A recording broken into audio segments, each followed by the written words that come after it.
سر حکومت کافی ہم کہہ سکتے ہیں کہ کانفیڈنٹ نظر آ رہی ہے، جہاں نمبرز کا ہم ذکر کریں دے آر لوکنگ کانفیڈنٹ، اور بار بار ہمیں اور لوگ بھی یہ بتا رہے ہیں کہ جو میکرو اکنامک ہمارے نہ صرف فگرز ہیں بٹ ایک اکانومی میں اسٹیبلٹی بھی آ گئی ہے۔ سر آپ اتفاق کریں گے اس سے؟ جی عارفہ بہت شکریہ۔ جی میرے خیال بالکل صحیح کہہ رہی ہیں آپ۔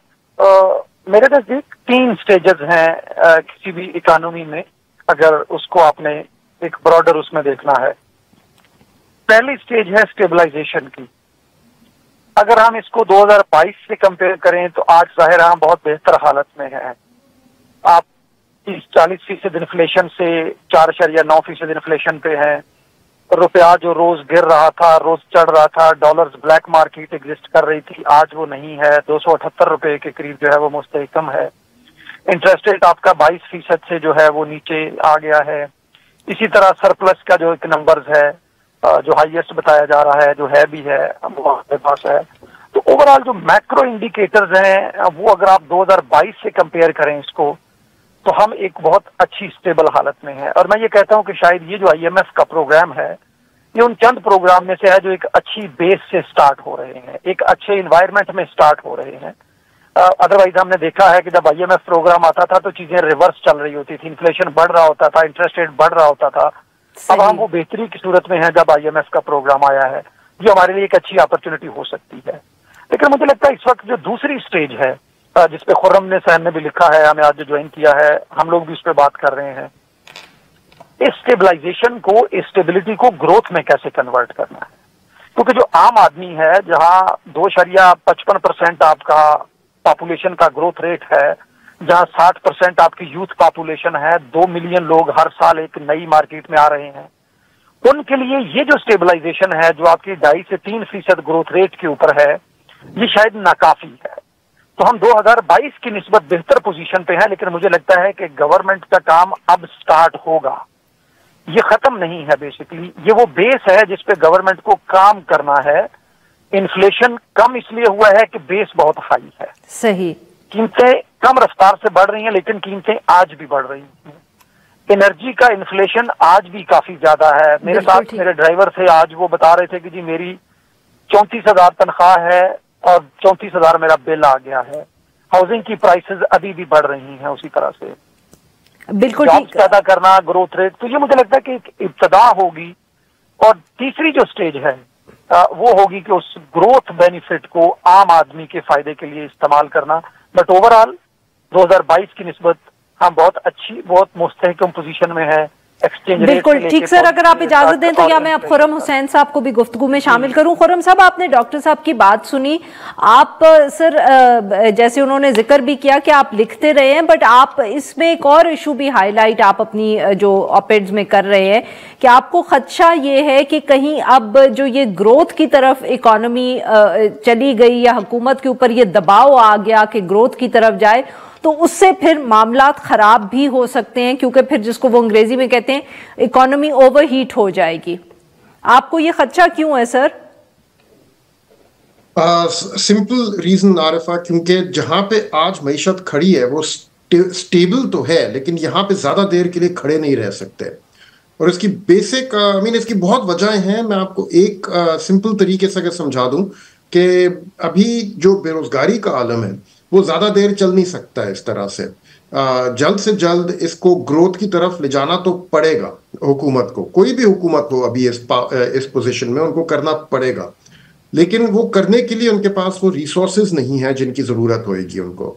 تو مثال کے طور ہر سال کوئی تقریباً 20 لاکھ نئے نوجوان جو ہیں وہ ورک فورس میں انٹر ہوتے ہیں، ان کے لیے اندازاً تقریباً کوئی 20 لاکھ نوکریاں پیدا کرنا بہت ضروری ہوتا ہے، ورنہ بے روزگاری بڑھے گی، اور وہ سٹیبل حالات میں نہیں ہوتا، وہ گروئنگ حالات میں پیدا ہوتی ہیں اس قسم کی نوکریاں۔ تو یہ بھی حکومت جو ہے جہاں پہ آج کھڑی ہے، مہینوں کی بات ہے کہ ان کے نیچے زمین بہت گرم ہونی شروع ہوئے گی اور ان کو محسوس ہونا شروع ہوگا۔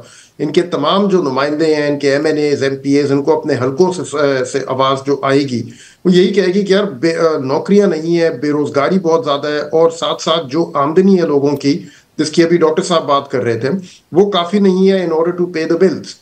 तो इनकम्स में इजाफा होना बहुत ज़रूरी है, रोज़गार में इजाफा होना बहुत ज़रूरी है, और वो सारी चीज़ें इकोनॉमिक ग्रोथ से ही आएंगी।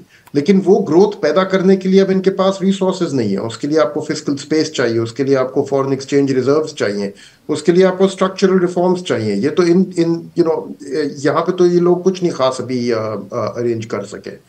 तो यही खर्चा है कि आई थिंक स्टेबलाइज तो कर दिया इन्होंने सिचुएशन को, लेकिन अब इसको इसमें जो असली गेम है वो स्टेबलाइजेशन से ग्रोथ की तरफ ट्रांजिशन करने की, उस पर कोई काम नहीं हुआ और ना होता हुआ नजर आ रहा है।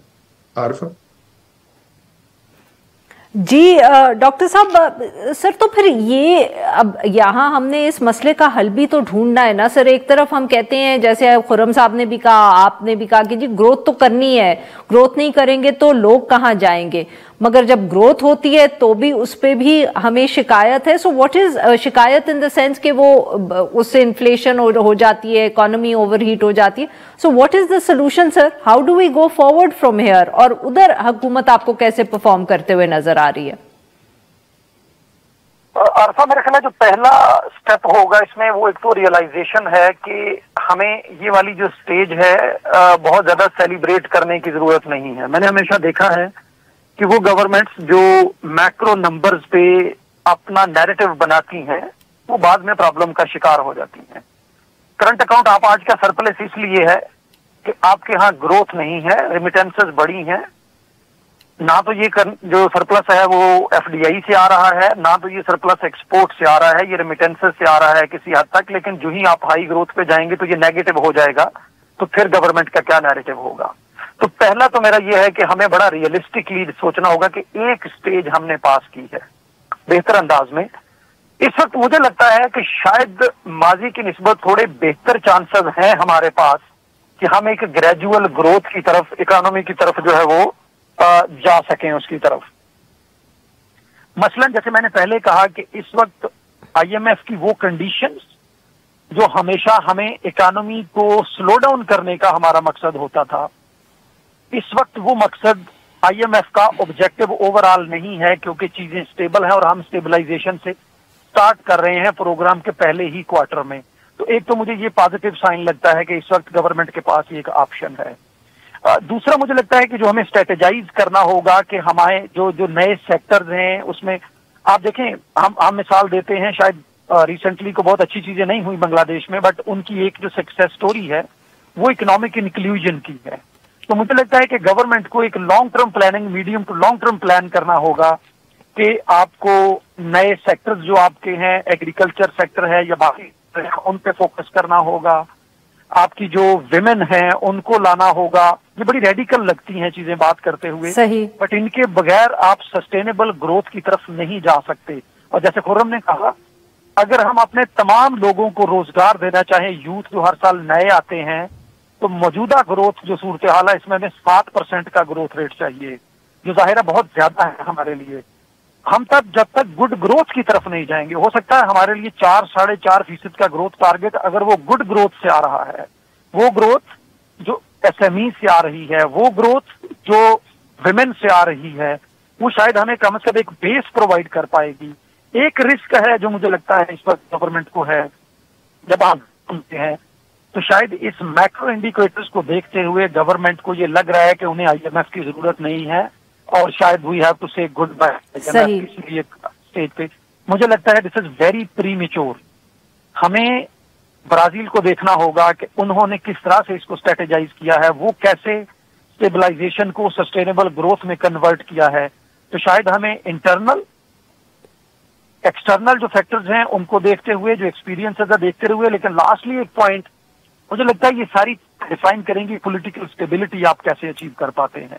अगर आपको आपका इंटरेस्ट रेट तो कम हो गया है, लेकिन जो बड़ा इन्वेस्टर है वो कास्ट ऑफ इन्वेस्टमेंट को भी देखता है और उसका एक जो होराइजन है अगले 10-20 साल का, वो उसको भी देखता है।